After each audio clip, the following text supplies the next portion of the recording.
ready, go. Here we go. All right, guys, so I'm going to take you through how to use our newest piece of equipment here, the rower. You may have seen this guy sitting in the corner. I have it all laid out today for us. So quick overview of how to use it so we can start working this into our melt. First, you're going to strap your feet in. So you want to hook the Velcro, make sure you got a big loop, slide your foot in, pull it tight. Same thing on the other side. Once your feet are in, you are ready to go.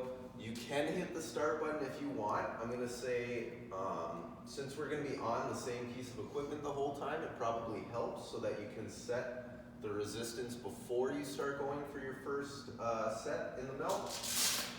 I would recommend starting on the lower resistance, and once you get used to it, you can go a little bit higher. So we're just going to set it on a 3 here to start.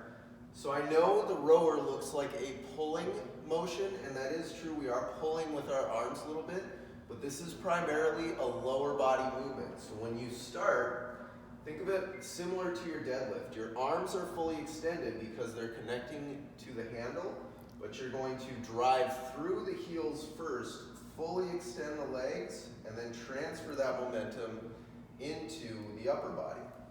It's going to reach as we come back, drive through the heels, pull. There's a little bit of slight lean on the way back.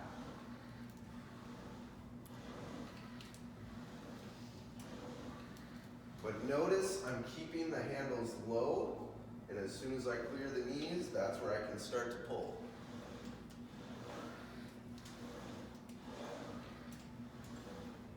There you have it. That's our rower. Woo.